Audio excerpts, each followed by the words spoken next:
Totally fine. Well, everyone, welcome back to a very exciting episode of the Storybox podcast. Today, my friends, I'm delighted to welcome Michael Rubino to the Storybox. Now, for those of you that don't know who he is, he's an air quality expert and wellness advocate, helping to bridge the gap between our homes and their direct impact on our health, which many of you might not actually realize. Currently, it does have a big correlation to that. Air quality is a huge deal in our lives. We all breathe, and most of us breathe toxic air and pollution, you name it. But a big one is also mold. He is the founder and CEO of HomeCleanse, which you can see right behind him. He's got a big poster there if you're watching the video. It's formerly known as All American Restoration, I believe, a company dedicated to addressing the worldwide health epidemic caused by poor indoor air quality. He works closely with companies' advisory team, which includes global well-being trailblazers, Deepak Chopra, the Chopra Foundation, and Gwyneth Paltrow, as just to name a few. He's also he's got a mutual friend of myself and the podcast, Dr. Will Cole, and he's also the author of The Mold Medic, an expert's guide on mold removal. Michael, man, can I welcome you so much to the Storybox podcast today? Oh, you very well can. And thank you so much for having me. You're more than welcome, man. Thank you for actually taking the time to be here. Very much looking forward to unboxing not just your story, but also this whole indoor air quality thing, as well as mold, you name it. And like I was just saying a moment ago, I've never really spoken to anyone that addresses mold or indoor air quality. So this is fascinating for me. So I have to apologize in advance. This is just me going to be very, very curious. So if I'm trying to find a question along the way, you'll have to forgive me for that. Help me No along. problem. And you know what? No Curiosity is important because we don't figure out things in life if we're not curious. That's the way I see it too, man. So yeah, my audience knows that I am one hell of a curious individual. So if it takes me a little while to pick up a question, they forgive me for that in advance. But anyway, I digress to the first question. What does success look like for you, Michael? What does success look like for me? Well, I'll tell you this. I've been doing a lot of reflecting and soul searching. And, I think everybody should try this at some point, but try to figure out why you feel you exist. And for me, the thing that kept coming up was, I think I just want to make life better. Not only for me, but for others around me. And why that matters is because, if you think you can do anything on your own, you might be delusional. And I've been there. Okay. It takes collaboration, right? I have a family. Me and my wife collaborate to raise our family. I have a company. Me and a lot of amazing people collaborate to make this company successful and to help people out there. And sometimes we can be selfish human beings, I feel. But, if you've ever looked at it you can't run from people. You have to collaborate with people and kind of tackle it head on. And that's one of these things that have come out with this self-reflection, if you will.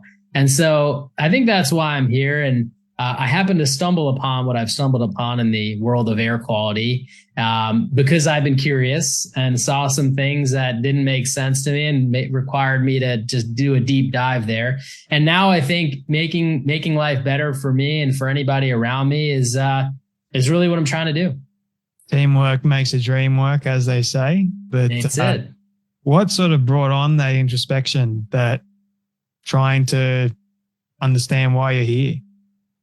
Well, I met Deepak Chopra, and he's not a guy that you can meet that doesn't make you question everything about life. I'll tell you that. So I did a retreat with him last year, and it was honestly really amazing. And I'm inspired by what he's doing. I was lucky and grateful enough for him to be inspired by what I was doing. And it was the first time I've ever meditated. Okay. And so that's a pretty cool story to be the first time I ever meditate is with Deepak Chopra, by the way. For those who don't know who he is, just please look this guy up. He does a lot of amazing work on meditation and breath work and things of that nature.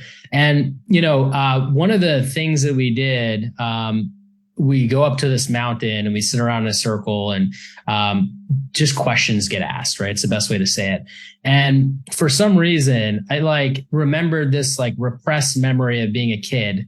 And I just start crying. Here I am, a grown man crying about something from 30 years ago. Okay. And through that, I just started realizing like, wow, there is there's a lot that happens in life, childhood trauma, et cetera.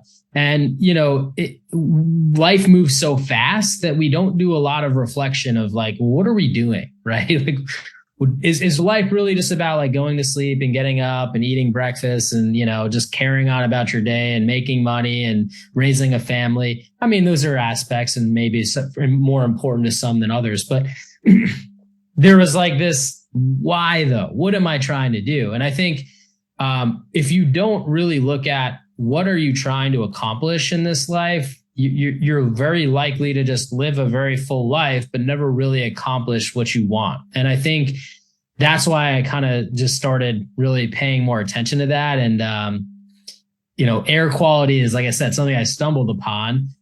It has become a large part of, fulfilling my purpose for sure. But, I can't wait to kind of dive more into that side of things too.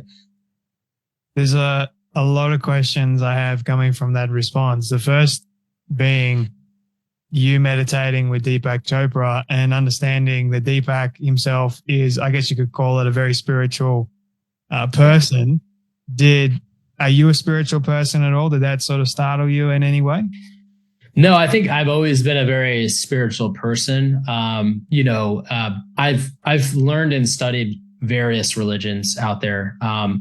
And, I think all of them are amazing in their own way, but I've always gravitated more to just like the soul, if you will, right? And understanding more about just the soul and this whole connectedness with us and the planet and animals and plants and what have you. And so, I was fascinated by it. Like I said, I've never meditated before this point. Mainly just because, like I said, life gets very busy. And, the last thing that I ever thought was I need to take 15 minutes when I don't have any time at all and sit here and just do nothing and think and just reflect.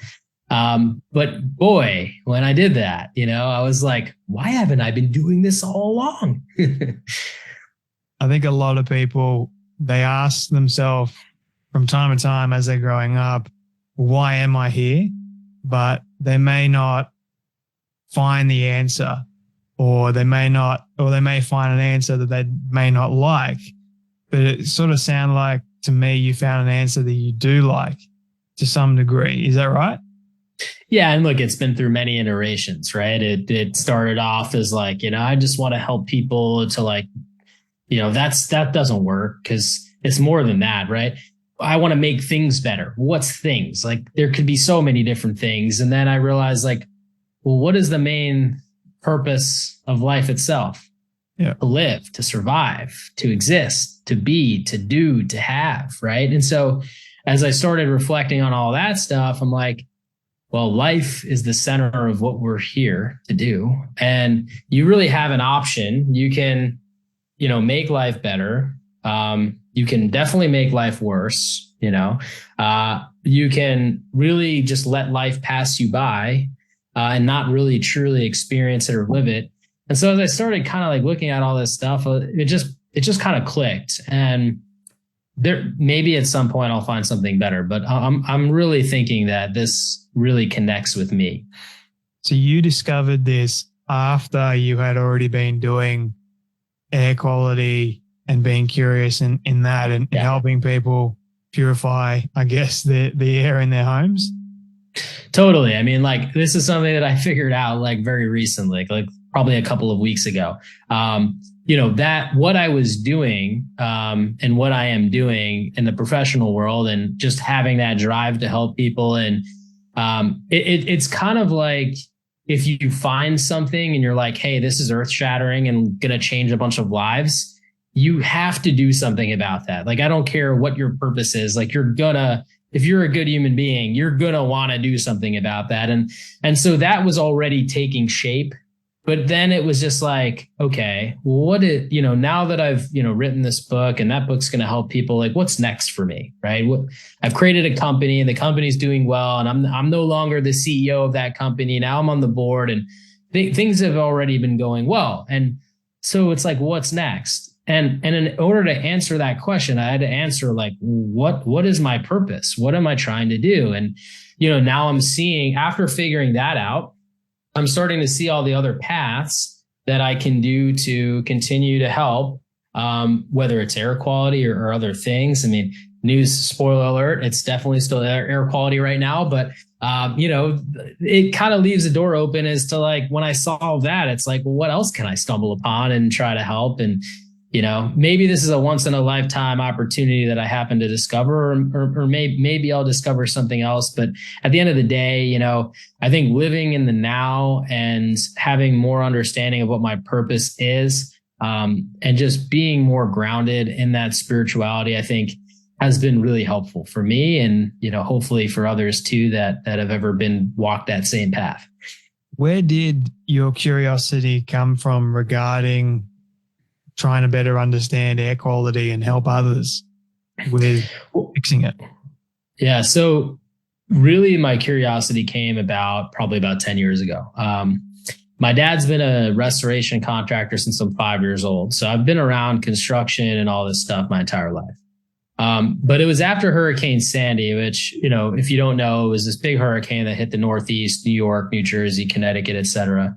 And I started noticing people getting sick. So, I'm working for my dad, the family business. I'm thinking like maybe I'll design stuff because I was really interested in, that side of things. And started working with my dad, really getting my understanding of the business side of things. And, I'm knocking on doors and I'm saying hello and what's going on. And I'm interviewing people, what they're looking for. And I started seeing people sick, and like sometimes it was very similar: brain fog, chronic fatigue. Sometimes it was acute, sometimes it was severe, but it always stemmed around like I had water damage, and that was the common theme. And a lot of them had already been remediated, which was pretty remarkable because they thought the problem was fixed. I'm looking at results visually; it looks fixed, so I'm dumbfounded, right? How is there results that show that there's a horrible problem here, but it looks perfect, right? And that's when I started to say, like, we need to look at the science of what's going on here, right? What is mold? Is mold an organism? Is it a particle? What is mycotoxins? Because people are talking about mycotoxins, and doctors started going down the rabbit hole looking for mold literate doctors, and they're talking about mycotoxins. Well, what is that? And how does that come into effect with our homes? And all of this, there's a whole ecosystem, it's like your home becomes an aquarium for all these things that you don't want. And so when I looked at all this stuff, I started looking at the standards, right? There are standards typically, especially in Australia, you use the IICRC, which is really the only global standard we have. And the standards suggest that we, set up engineering controls, we take it serious, we protect ourselves, protect the people inside. We make sure that whatever we're disturbing doesn't get into the rest of the house. Yeah. And I'm looking at this and I'm like, this is interesting. But what about the fact that it's already in the house, right? Like it's been there for how long? Nobody knows how long. And it's been creating these particles and toxins that have been traveling through the air. And, so it's already in the house. It's probably in the HVAC too, but there's no real discussion of that. And then, just like when I first started out, was it the mold in the wall making them sick? Is it what the mold created making them sick? And, as I started helping people with this, and there was a lot of trial and error, don't get me wrong. We're talking about like trying to create a new process here. I started to realize, holy crap, it is what the mold creates that makes people sick. How do I know? Because we're showing that the mold is gone, but we're still showing that there's mold in the dust over there, and that's still affecting them. But the mold is gone over here, right? So I started to realize that, wow, this is what people are actually reacting to. And it's not being addressed in this industry, like at all. The other interesting thing is this is microbiology, right? This is the study of life itself from the microscopic realm. And what's really interesting about this is that none of the people that work in people's homes have any understanding of microbiology. Heck, I didn't go to school for microbiology. How do I know the elements of microbiology now? Because I took the time to learn it, because I realized that I wasn't going to help people if I didn't bother to learn it. But it's not taught. It's not required to be taught. So it's kind of like, imagine if we didn't require doctors to get degrees to be doctors and just said, you were a carpenter. Good. Dr. Rick, come on over here and diagnose these people. It doesn't make any sense. And, I'm not saying that you need like a 4-year degree in microbiology to be able to help someone in their home, but you should at least understand what mold is and how it produces mycotoxins. Because, for example, it's not just mold, it's bacteria, there's viruses, there's other indoor pathogens. There's probably stuff we don't even know about because our technology isn't equipped enough to detect it, right? So this is kind of the whole story, which led to me figuring things out and not only writing a book, but helping thousands of people who were really sick fix and create healthy environments. Where do we begin? That's the big question for people, right? Where do I start with this? Yes, that's a great question. So to back up, right? Mold obviously is, according to the Cleveland Clinic, fungi, bacteria, and viruses is what causes disease. Okay. So fungi being mold and yeast and mushrooms, that's what fungi breaks down into, right? So, we're not really worried about mushrooms in our home, but we typically are worried about mold, maybe yeast, things of that nature. Okay, so now that we understand that, creating a healthy environment is about making sure that the air that we're breathing, right, is good quality air. If it's toxic air or has too many particles, especially disease-causing particles, well, guess what? We may not feel so well. So where do we start? Well, here's another interesting thing. I'll tell you where people typically start and why this is not the right place to start. The whole industry for many years, the gold standard has been air testing. Have you heard that? Yep, I've heard of air testing. Have you heard of air tests? People think like, if I want to check my air quality, what I do is I test my air. I mean, logically, it makes a lot of sense. But here's the problem with that. First off, the testing technology itself, it only really captures approximately about a 3-foot radius. So, for the metric system here, it's about a meter. Okay. Now, with that being said, that's a very tiny, small space compared to, the whole circumference of the house, right? Yeah. And when you take one air sample in the center of a room, which is what they typically do, like you're missing like the rest of the room, And what's interesting is if we're talking about like that 3 meter area, well, guess what? The center of the room is not very likely to have the problem. It's more likely to be like on an exterior wall or a wall with plumbing. So you're going to miss stuff. The other interesting thing about this is dust. Okay. Our dust is too large to fit inside the cassette. Well, that doesn't seem like a problem. However, talking about particles, right? We have mold in our wall or bacteria in our wall, and it creates particles constantly. That's its method of surviving. Those particles then settle in our dust. They bind with our dust, now become a part of our dust. And then they recirculate across the home. So if you've ever sat on a couch or on a chair on a sunny day in front of a window and you saw that ray of light peek through and you saw all that stuff floating in the air, you know that our dust is everywhere, right? Yep. Now, if we know that our dust gets contaminated because particles get created and they settle, and then our dust is everywhere, we're constantly breathing it in, that's where the problem really starts to lie. And if the air testing technology doesn't pick up the particles because they're bound with the dust, because the dust is too large to fit inside, and that is most likely where the particles are, we're gonna miss things. So really what it came to me was, why don't we just test the dust? Well, good news. There's what's called PCR technology. Now, everyone through the pandemic that we've just experienced, I think knows what PCR technology is. Probably didn't know a couple of years ago, but definitely knows it now. Yep. And it's essentially DNA analysis of whatever's there. Specifically, in this case, we know it for viruses, but you can use PCR technology to really detect the DNA of almost anything, like anything that's alive, like mold, like bacteria. So when we look at this, we say, why don't we start testing the dust? And eureka, what we're finding problems that we're not finding in the air testing, which is then leading us to backtrack and say, good, where's it coming from? And through this process, we're now not just, doing traditional mold remediation. What we're actually doing is we're scientifically improving the environment by figuring out what's wrong with the environment, then fixing it. And then voila, at the end of it, you have a healthy environment. And we can talk all day about why that may be valuable or not. But I think that, this is kind of the breakthrough of how do we create healthy environments? And hopefully through the work that we're going to be doing over the next couple of years, it helps change lives for the better. So the dust particles that you mentioned that come in when you see the ray of sunlight hit it and you see all the particles moving around, that is always going to be there, or can we get rid of it?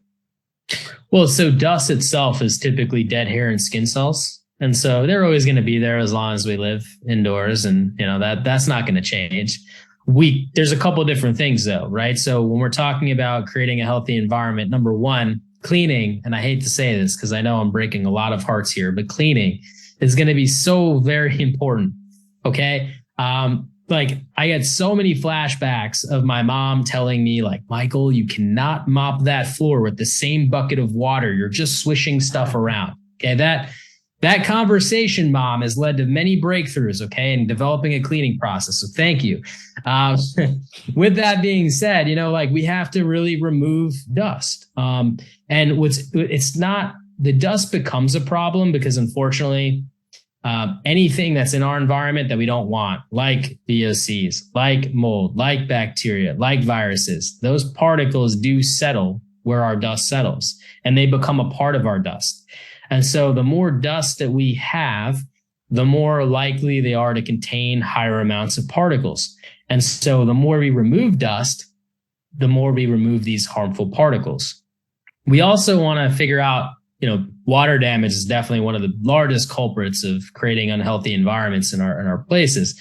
And so I think staying on top of water damage and, looking for signs of water damage and making the repairs quickly and effectively, I think is a really big strategy that needs to happen. And it's always part of my process because we want to find any organisms that are alive, creating these particles that are adding to your dust. And so it's kind of that two-step approach. And that's where we've seen some really remarkable breakthroughs with people who are sensitive and not feeling well to, feeling amazing. I mean, as you mentioned earlier, like Gwyneth Paltrow is probably one of the most notable people that I've worked with that, just watching the transformation, for her has been just amazing. And I think that when you see these like remarkable transformations in people and you're on the right track, and maybe it's not perfect because nothing ever is, but you're able to see like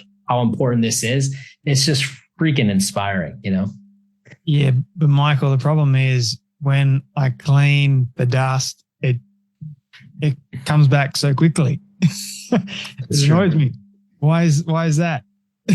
Well, it could be many different things. So you could have different pressurizations in the home. So like sometimes our home is under negative pressure. What does that mean? It means that we're pulling air in from outside more frequently instead of like pushing air outside. So you have this, it's either really going to be neutral where it's even, it's going to be negative where you're pulling more in, or it's going to be positive where you're pushing more out.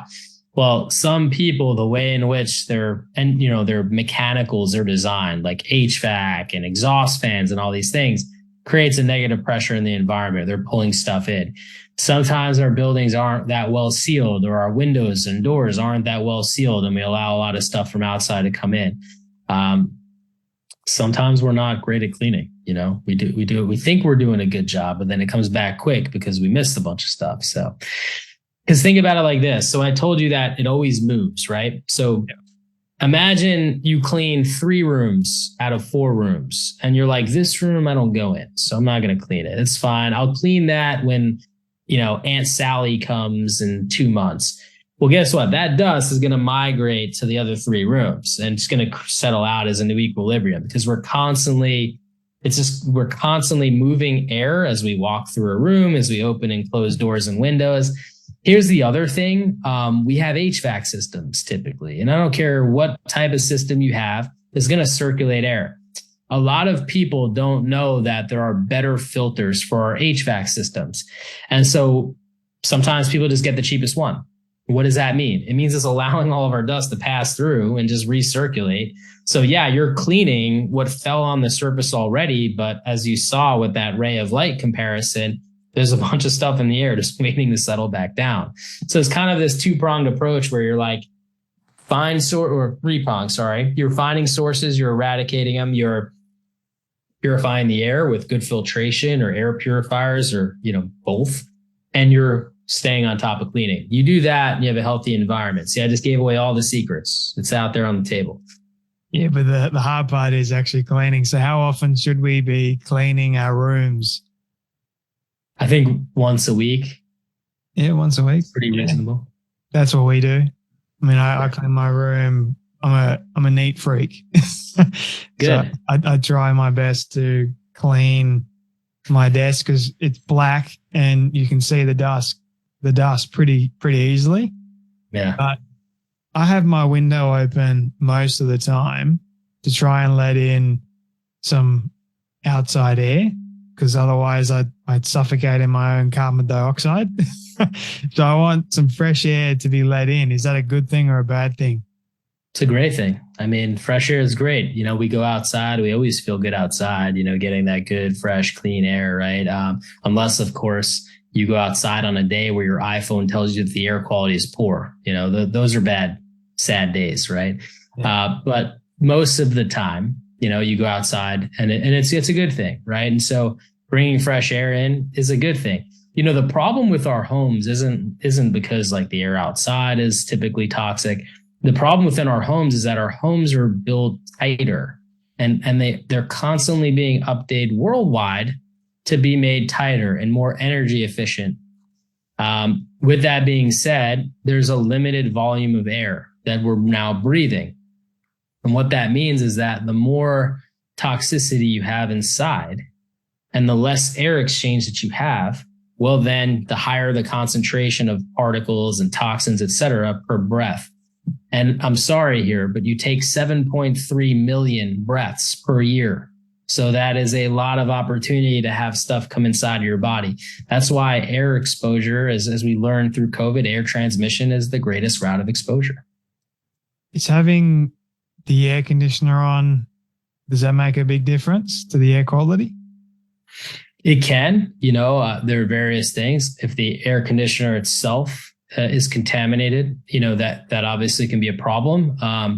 Air conditioning systems typically remove humidity from the air naturally. They have a coil as they're providing cool air. They're taking the moisture out of the air. It's dripping out into a condensation, and they're taking it outside, right?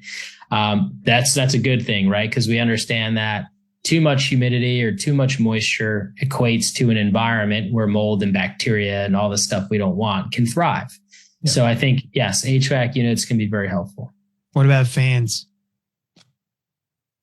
Fans, they obviously move around a lot of air, right? That's what they're designed to do. And so, if your environment is clean, there's no real reason to not have a fan. If you're sleeping in a moldy room and you put the fan on, that may cause some interesting effects for you. So it's, look, we want to live normal, and I'm not trying to say we need to live abnormal. I have ceiling fans. I use them. Everyone, if you have a ceiling fan, you can use it. But what we're talking about is understanding if our environment is healthy or unhealthy, I think is really something that we haven't been doing as a civilization. or haven't been paying much attention to. But all the little warning signs are there that like this is going to help with longevity and health and wellness because, well, all the things I've already mentioned. And we haven't been focusing on it. And so if I can make anyone's life better by just allowing you to be aware of this and pay attention to it and create some resources for you to go out and find out if your home is a healthy one, that would be amazing. Now, my mum has put a lot of plants inside the house, and I don't like them mainly because they breed spiders more and more.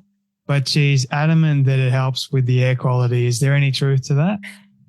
Well, there are some plants, and I don't know all of them off the top of my head. I'm not a very good botanist, unfortunately, but there are some plants that have been known to actually do improve the air quality. As we do know through photosynthesis, and this is just like, elementary science class that I happen to remember off the top of my head, but photosynthesis takes carbon dioxide, produces oxygen, right? So that's all good stuff. Having oxygen is definitely valuable. But there's also a negative effect with plants that people don't often think about, even though there's some positive things too. And the trade-off is that mold loves the soil.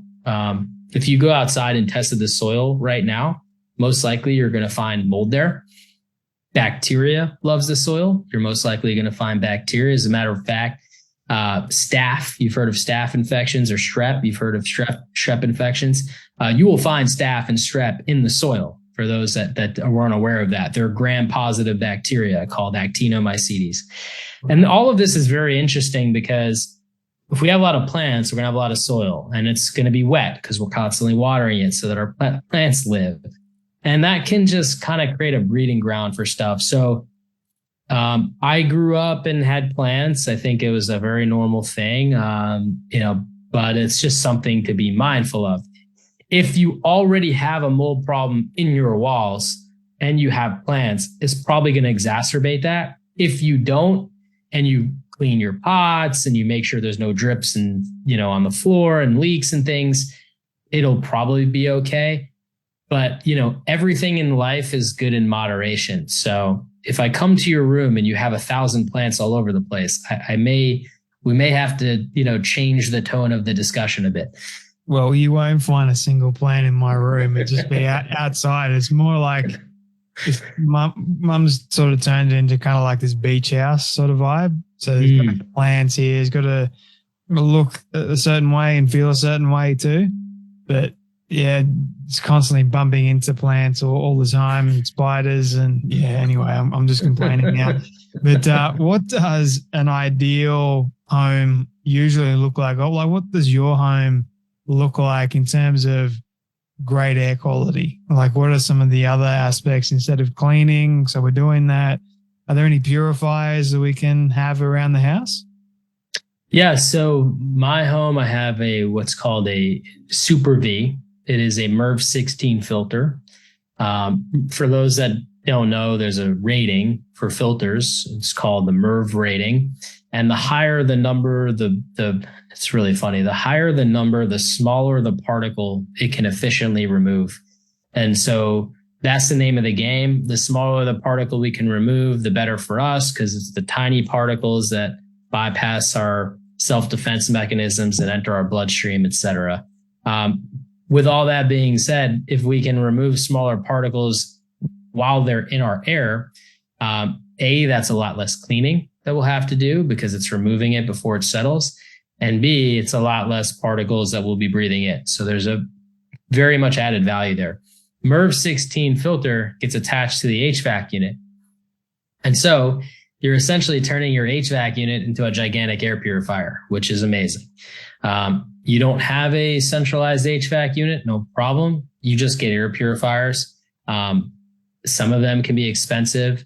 I would tell you that, I don't necessarily care about the brand. What I do care about is how small of a particle can this thing remove? And that's all I look at. That's like the very stat that I care much about.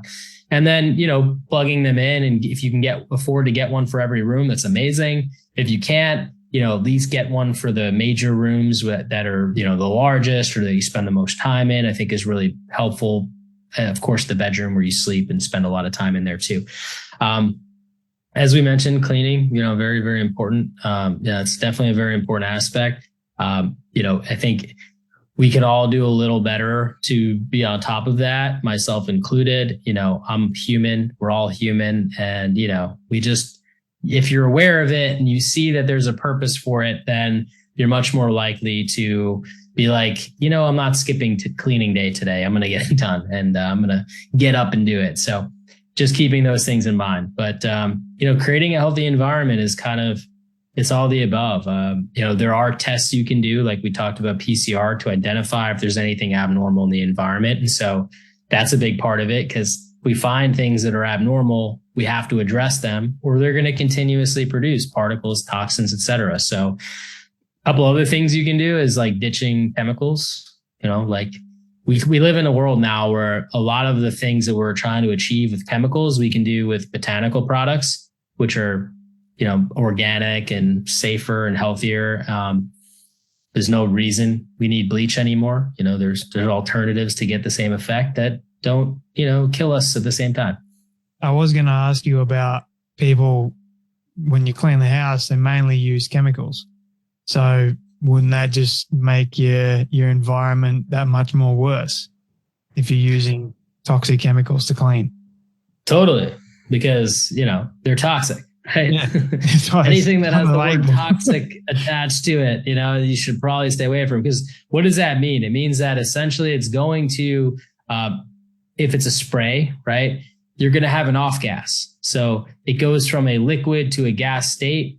And when it does that, that's like the fumes that you're smelling when you're like, we've all like smelled the bleach smell, right? Yeah. So what you're smelling that product go from a liquid state to a gas state and just enter your body. It doesn't matter the state. They're just particles. And these particles enter your body. And obviously they're going to be smaller particles because now they're in vapor form versus droplet form. They're going to bypass your lungs and they're going to enter the bloodstream. And so what happens when that happens? Well, then your body's got to fight to get it out, right? And so if we look at it from that perspective, we want things that if they enter our body, it's okay. Think about it from this perspective. I always thought this was really interesting. Would I wash my body with this or not? Because if you wouldn't, then you probably shouldn't use it. And I know that's really interesting. And I'm not saying people should go out and wash their body with mayonnaise or something, right? But you get the point. A chemical like bleach, you're not going to do this with that all over the place. And if you do, it's going to burn. Please don't do it. And there's a reason for that, right? Because whether it enters through our skin, our lungs, et cetera, we're in contact with it. And once it enters our body then has to fight to remove it. It's going to pass through some sort of system, whether it's the gut or the liver, and your body has to work overdrive to kind of deal with that. Now, a little bit of exposure here or there, probably not an issue, but you do it all the time. And, we just talked about cleaning all the time. So if we're cleaning all the time and then we're doing that with chemicals, might not be the best thing. Yeah, go with what you said before. Go with the more organic kind of things that don't have chemicals. Otherwise, you're going to be in a world of hurt. You're not really fixing problems at all. You're making it worse for yourself. But this is fascinating stuff, man. I'm finding this very, very interesting, actually, and hope people listening or watching are finding it interesting too. Is there anything that I'm missing at all? Like anything that you can share that would be helpful for people to understand? Yeah, I think one of the biggest things is we talked a lot about the environment and how this plays into effect, and creating healthy environments is important. First off, hats off to all the work that the medical doctors are doing in Australia regarding mold exposure, because there's been a lot of good stuff coming out of that in terms of change that's needed. And in my opinion, I think every doctor should have some sort of capability of checking your environment as well as checking your body and ruling that out, right? Or because, if we understand that microbiological contaminants are what's the main drivers in disease, why aren't we looking at that, right? And seeing how we're getting exposed to these microbiological contaminants. But I digress. And what I will say is that people have come to me with the strangest symptoms. I think many people know like brain fog and chronic fatigue and respiratory and colds and things like that. But I've seen kids with seizures. I have seen a woman who was literally so sick that she had a GJ feeding tube installed into her lower intestines just to get nutrients to literally stay alive. I have seen the craziest things. I've seen homes that who looked immaculate, you would have never known. And I just think that no matter what you're doing, whether you're sick and you're trying to figure out what it is and doctors aren't helpful, check your environment. Whether you're not sick and you just want to make sure that you're in good health and you're optimizing your health, please check your environment, because if you find problems while they're small, it's a lot more cost effective. Or maybe you're just curious about all of this and you want to create a super environment, and I don't blame you. I do these types of things all the time to try to understand differences in technologies. Then check your house, because believe me, I mean, I've seen this get so dark for people, and they get down this road so bad where they get so sick, and it's sad. And as a society, we haven't been, like I said, paying attention to this. And so when people start to click and they start to get their data back, everyone around them thinks they're crazy, right? And so I'm here to beg and plead. You're not crazy. Check your place. I think that 10, 20 years from now, this will be like of course I always check my place. What are you, crazy? But for right now, this is like a new emerging idea, right? All the pieces of the puzzle are there, but we're kind of now starting to connect them for, perhaps the first time. And so I think that it's really important that we start looking at our environment and start building back that performance and that health and wellness, and don't let it get to the point where we actually get sick. And that would be amazing. Well, thank you for the work that you're doing and continuing to do and spreading this message. And I'm glad that I can be part of it in some way, shape, or form. Where can people find you, Michael, and connect with you and learn more about you? Yeah, I think one of the best ways to find me right now would be go to homecleanse.com. You scroll down, you can, learn more about me. My Instagram's on there and social media. If you want to, message me an interesting question after listening to the podcast or something, I'm always happy to respond. And you'll learn more about the book and everything that I'm doing. ChangeTheAirFoundation.org if you happen to be in the US and you're interested to seeing the change that we're doing on the nonprofit side. We always need more heroes to help out and push this change. So, that's where to find me, and just really want to thank you and appreciate you for creating this platform, sharing amazing topics like this one today with folks. And I think that, like I said, if we're going to change anything for the better, it's going to be together in a collaborative effort. Yeah, man. Glad to be part of the team. It's good. all for quality air. Let's do it. There we go. Yeah, because I went for a run yesterday, right? And the air quality was shocking. So I was like really, really struggling to breathe. It was like my lungs were burning, but I pushed through it. So I'm all for air quality that doesn't burn my lungs, that makes me healthy. So people get onto it. But my final question for you, this is my all-time favorite question. It's a hypothetical one, but I want you to imagine with me for a moment that you've been able to reach the age of 100. All your friends and your family have decided to put together a film for you of everything you've ever said and everything you've ever done. Don't ask me how in the world they got it all. We'll call it magic for the sake of argument. Being able to get it and show it to you on your 100th birthday. What do you want that film to say and to show about your life? Wow, that is deep. I love it. I think regardless of whatever happens, because I'm obviously the controller of my destiny.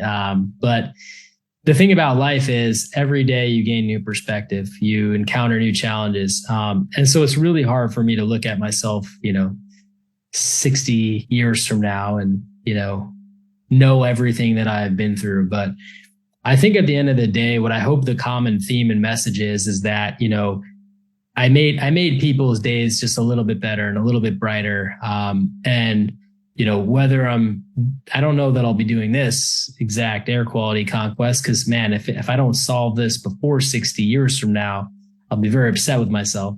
But I hope that, people just remember, the fact that I, just gave it my all, no matter what I was doing. I always gave it 110% and, put others ahead of me and just actually gave a damn and was curious enough to always look. And I know that no matter what I'm doing, now and in the future, the curiosity for me, I know I'm just a curious cat, I think is really kind of a gift and a curse, but has been a very big gift for me because I'm always looking to push the envelope and say, why not? Well, thank you so much for your curiosity and your genuine nature and spirit.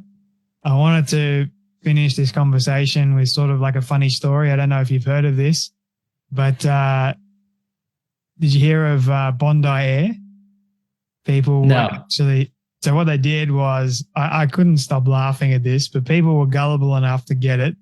People in China especially and people overseas were buying this thing called Bondi Air. And essentially what it was is they bottled up air from Bondi in Sydney and they would ship it. So people would open it up and then they would sniff it or they would inhale it and then they'd get Bondi Air. What? That's amazing. It was sort of this ridiculous joke, but the people were earning a lot of money from it. It's kind of like, yeah. It's like the GameStop stock. It doesn't make sense, but it's just killing it. Yeah. That's funny. On that note, my friend, thank you so much for your time, your wisdom, your advice, and your stories, and for joining me today on the Storybox podcast. Thank you so much for having me.